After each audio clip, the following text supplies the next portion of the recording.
Hey, this is the World Advice Channel 2. What I want to talk about today is the problem with black music. So for this video, I will discuss the biggest problem with black music when it comes to its enjoyment factor in a simple and straightforward way so anyone can understand. So now I mentioned that, let's get started. So when it comes to the problem with black music, of to be quite honest with you, what of course is the biggest problem with black music? Well, the biggest problem with black music, which I'm going to get straight to the point for, is when it comes to black music, whether it's rap, R&B, soul, neo soul, you can imagine, is the biggest problem with it is that rap black music tends to be very repetitive. Okay, it tends to a lot of the music tends to sound the same.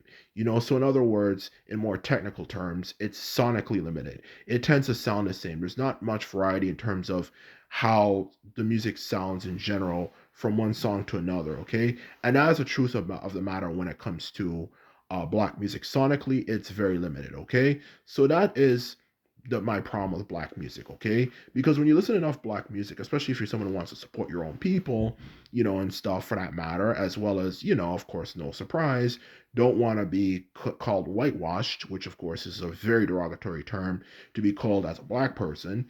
You of course want to listen to as much of your own people's music as possible. But when I listen to a lot of my own people's music, I tend to notice it tends to get very repetitive very quick. Okay, whether it comes down to them using the same chords, or it could be them using the same types of chords, or it could be the same types of scales, or just the fact that a lot of black music in general tends to sound quite downbeat instead of upbeat. Whatever you can imagine, you can, I mean, or I should say, whenever it comes to any of those particular issues, that is the truth of what I hear all the time when I listen to black music. And I listen to quite a bit of black music, okay? So that is the biggest problem with black music, is that it's very, very, very repetitive, okay? And that's the truth about black music. It is repetitive and it gets old very quick, okay?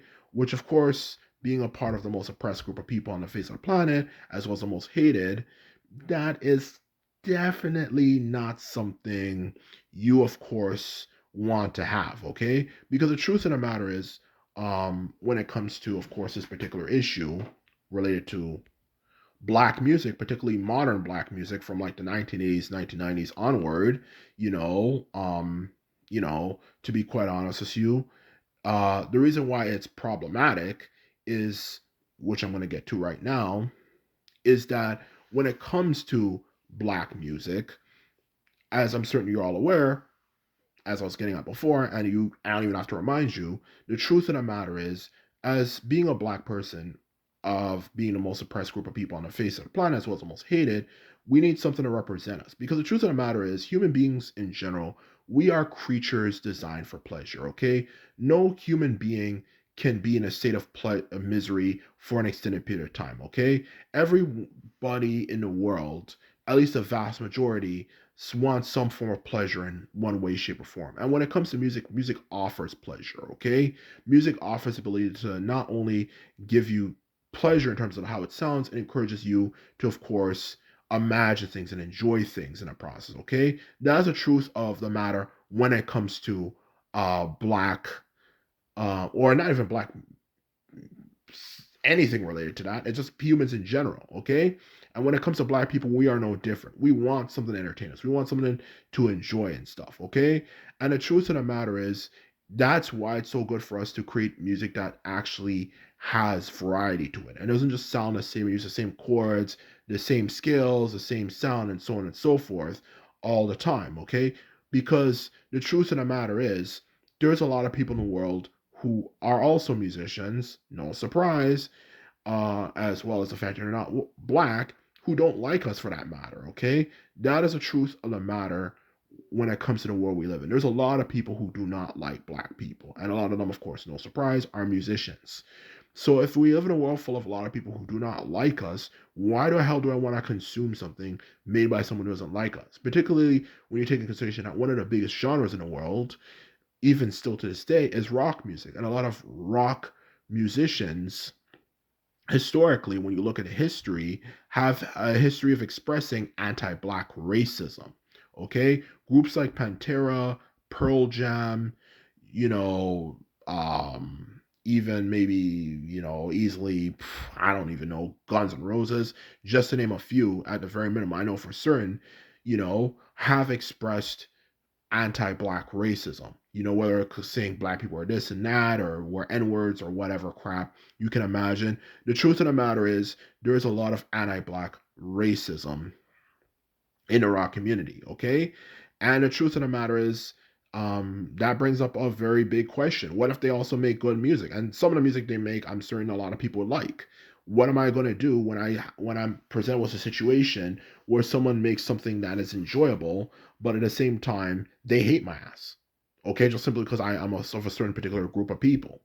That what am I going to do? Am I going to consume their music? And that's the truth of the matter when it comes to that particular issue, for that matter. Okay, um, and obviously if you consume their media and stuff and they hate your ass, then that's probably a sign you don't have the greatest self-esteem in the world, for that matter. Okay, so that's why it's so good for us to have our own entertainment. Okay, but specifically when it comes to something like music. Okay, and when it comes to our entertainment, especially in recent times, like the 1980s and 1990s and stuff, compared to decades previously, that like the 1960s and 1970s, and stuff, is that sonically music, especially in the 1980s onwards, compared to 1960s and 70s, is very sonically repetitive. Okay, it uses the same sounds, the same this, the same that, and it just gets repetitive over time. And it gets kind of old, and that's not good, because you can only listen to something that sounds the same and has the same this, the same that for so long until you get sick of it, and then you're more likely to be tempted to listen to something by someone who you don't even know likes you, for that matter, or might even straight up make it clear that they don't like you, for that matter. Okay, and that's exactly the truth of the matter when it comes to that particular situation. Okay, we as black people need to of course love ourselves, which most of us do, but even still, common sense would also indicate we also want to do our best to kind of prevent us from ever hating ourselves. Okay, self-hatred ain't a joke. It can really screw people up, and I've heard horror stories about it.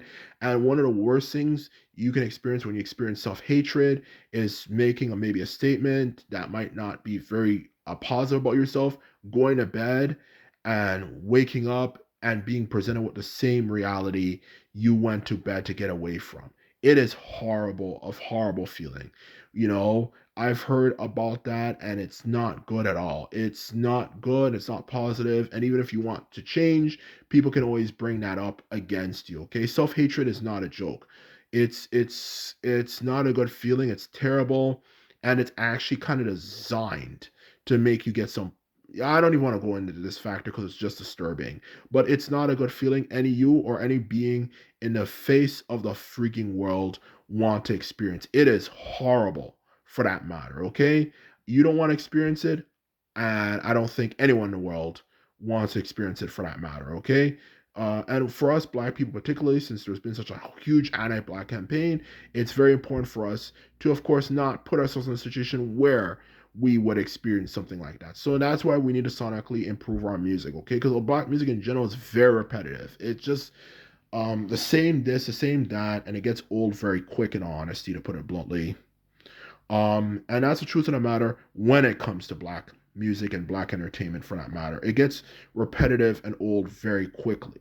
Okay, but if sonically we were to use more scales, more types of chords, and this and that, the chances of being tempted to put ourselves in a situation to listen to music from other groups of people, specifically the ones who don't really like us that much, well, not even groups, just certain particular individual group people, for that matter, individuals, for that matter, the more we're obviously going to feel better about ourselves. And that's the truth of the matter when it comes to that particular situation, when it comes to this particular situation whatsoever. So that's the truth of the matter when it comes to this issue. Us black people are going to have to do better.